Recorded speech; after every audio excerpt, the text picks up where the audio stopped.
አርሰናል በ36ኛ ሳምንት የእንግሊዝ ፕሪሚየር ሊግ ዌስትሃም ዩናይትድን 1-0 አሸንፎ መሪነቱን ወደ 5 ነጥቦች ካሰፋ በኋላ የቀድሞ የክለቡ ሌጀንድ ኢያን ራይት ስካይ ስቱዲዮ ውስጥ በነበረበት የሰጠው አስተያየት በጣም መነጋገሪያ መሆኑን ቀጥሏል። እንደ ኢያን ራይት ከሆነ የዚህ የውድድር ዓመት የአርሰናል ስብስብ ይህ ብዙ የተተቸ የሚገኘው ስብስብ የእንግሊዝ ፕሪሚየር ሊግን እና የቻምፒየንስ ሊግን ዋንጫዎች የሚያሸንፍ ከሆነ ዘ ኢንቪንሲብልስ ተብሎ ከሚታወቀው እነ ቴሪ ዳንኤል ኦንሪን ከመሳሰሉ አስደናቂ ተጫዋቾች ካሉት ስብስብ እና በፕሪሚየር ሊጉ ታሪክ ምንም አይነት ጨዋታ ሳይሸነፍ ዋንጫውን ከወሰደው ስብስብ በላይ የሆነ ታሪክን ማስቀመጥ ይችላል። ከዛ ስብስብ በላይ ሆኖ ታሪኩ ይቀመጣል በሚል ነበር የገለጸውና አንዳንዶች ደግፈውታል። አብዛኞቹ ግን ትክክል አይደለም ይህ አስተያየት እያሉ እየተቹ ነው። ከተቹት መካከል አንደኛው የቀድሞ የአርሰናል ተጫዋች ፖል ሜርሰን ነው። በእርግጥ ኢያን ራይትን እንደሚወደው እንደሚያከብረውም ተናግሯል። ግን ደግሞ አስተያየቱ በሱ እምነት ትክክል አይደለም። ያ የአርሰናል ስብስብ ዋንጫ ሲወስድ ምንም ጨዋታ ሳይሸነፍ ታሪክን ነው የሰራው። የማይደገምም ታሪክ ነው የሰራው በእንግሊዝ ፕሪሚየር ሊግ። ያ የተደገመ አይደለም። ፔፕ ጋርዲዮላ አንድ ጨዋታ ተሸንፎ ዋንጫ የወሰደበት ዓመት አለ። 100 ነጥብ ይዞ ያጠናቀቀበት አለ። ሊቨርፑልም እንደዚሁ ከዛ ስብስብ በላይ ነጥብ ይዞ አጠናቆ ዋንጫ ወስዷል። ሌሎችም ክለቦች ከ90 በላይ ነጥብ ወስደው ያጠናቀቁ አሉ።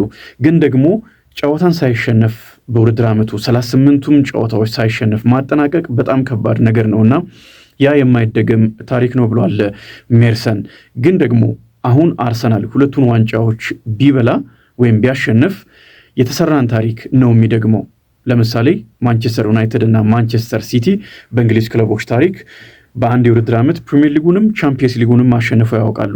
ማንቸስተር ዩናይትድ 1999-2000 የውድድር ዓመት ሶስትዮሽ ዋንጫ ባለቤት ነው። እንደምታስታውሱት የኤፍኤ ካፕ፣ የእንግሊዝ ፕሪሚየር ሊግ እና የአውሮፓ ቻምፒየንስ ሊግ ዋንጫን አሸንፏል። በዛ አስደናቂ ምሽት ካምፕኑ ላይ ባየር ሚዩኒክን 2-1 ያሸነፈበት ጨዋታ ማለት ነው። 1-0 ሲመራ ቆይቶ በመጨረሻዎቹ ደቂቃዎች ማንቸስተር ዩናይትድ 2 አስደናቂ ጎሎችን አስቆጥሮ ቴዲ ሽሪንጋም እና ኦሌ ጉናር ሶልሻየር ባስቆጠሯቸው ጎሎች ማንቸስተር ዩናይትድ ማሸነፉ ይታወሳል።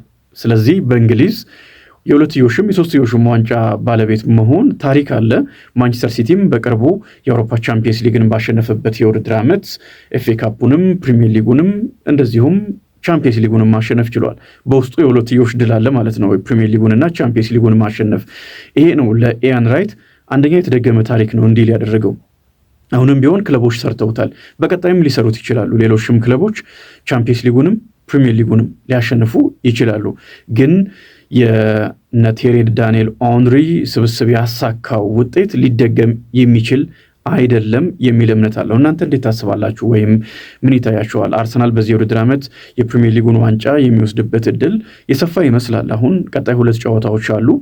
ከባድ ነው አሁንም በቀጥታ አርሰናል ዋንጫውን ያሸንፋል ብሎ መገመት። ምክንያቱም ያለፉት 22 ዓመታት አርሰናል ለዋንጫ እየቀረበ ዋንጫውን ሲያጣ ተመልክተናል እና በዚህ ምክንያት በእርግጥ አሁን የውድድር ዓመት ያለበትን ደረጃ ያክል ለዋንጫ ቀርቦ አያውቅም። ባለፉት 22 ዓመታት አስቀድሞ 31ኛ 32ኛ ሳምንት ላይ እድሉ ሲጠብ ነው የምተመለከት ነው።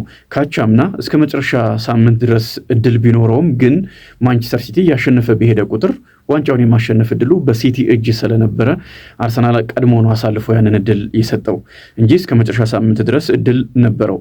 የአሁኑን ግን 36ኛ ሳምንት ላይ አርሰናል ራሱ ነው የዋንጫውን መዳረሻ የሚወስነው። ለዚህ ነው የተሻለ እድል ያለው በ22 ዓመታት ዘንድሮ ነው የሚባለው። ቀጣይ ከበርንሌ ጋር ይጫወታል ሰኞ ዕለት። የመጨረሻው ጨዋታ ደግሞ ከአስቶን ቪላ ከክሪስታል ፓላስ ጋር የሚደረግ ነው። ማንቸስተር ሲቲ የቦርማውዝን ጨዋታ ጨምሮ 3 ጨዋታዎች ይቀሩታል እና ይህን የፕሪሚየር ሊግ የውድድር ዓመት በድል የሚያጠናቅቅበት እድል ይኖራል።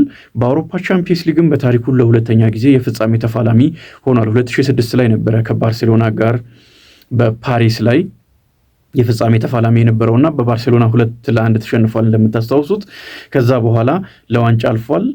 የፍጻሜ ጨዋታ ነው። ግምት በሙሉ ለፓሪስ ሰን ጀርማ ቢሰጥም ግን አርሰናልም ጥሩ ቡድን እንደሆነ ግልጽ ነውና ይህንንም ዋንጫ የሚያሸንፍ ከሆነ 2ቱን ዋንጫዎች ይዞ አጠናቆ አብዛኞቹ በታሪክ ምርጡ የአርሰናል ዓመት ይሆናል እያሉ ነው። ይህንን የሚያደርግ ከሆነ ስብስቡ ላይ ጥያቄዎች ቢኖሩም ከጨዋታ አንጻር አንዳንዶች እንደውም በፕሪሚየር ሊጉ መጥፎ አሸናፊ ሊሆን ይችላል እያሉ ነው። እኔ ባልስማማበትም ትክክለኛ አስተያየት አይመስለኝም። ያው ለምን እንደሆነ ባላቅም አርሰናል ላይ ብዙ ትችቶች አሉ። ከቀድሞ ተጫዋቾችም አጠቃላይ እንግሊዝ ሚዲያው ላይም ብዙ ትችቶች ያሉበት ክለብ ነውና እንደዚህ አይነት አስተያየቶች እየተሰጡ ቢሆንም ግን ደግሞ አርሰናል ፕሪሚየር ሊጉንም ቻምፒየንስ ሊጉንም ካሸነፈ በክለቡ ታሪክ ምርጡ ስብስብ ሊሆን ይችላል፣ ምርጡን ዓመት አሳለፈም ሊባል ይችላል የሚሉ አስተያየቶችም እየተሰጡ ይገኛሉ።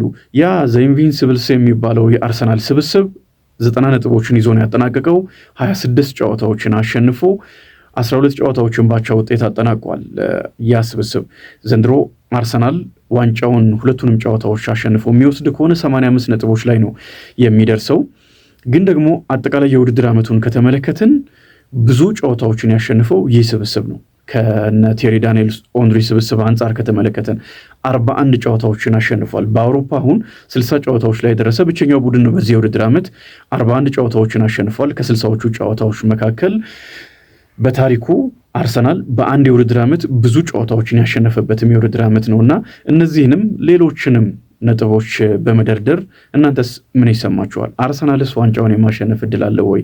ማንቸስተር ሲቲ ካሉ ተጋጣሚ አንጻር፣ ባለፉት ዓመታት አርሰናል ከነበረበት ጫና አንጻር አሁን ያለው ስብስብ ያንን ጫና ተቋቁሞ ዋንጫውን በመውሰድ የአርሰናልን ታሪክ ይቀይራል ወይ?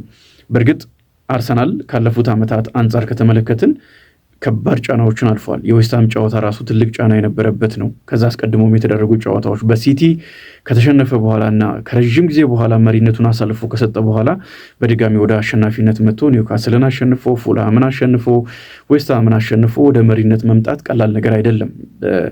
ትልቅ የስነ ልቦና ጦርነትን እንዳሸነፈም የሚያሳይ ነው። ግን ደግሞ ሁለቱ ወሳኝ ጨዋታዎች ይጠብቁታል። እነዚህን ማሸነፍ ይኖርበታል። እናንተ ምን ይሰማችኋል? እስቲ ኮሜንት ላይ አስፍሩ።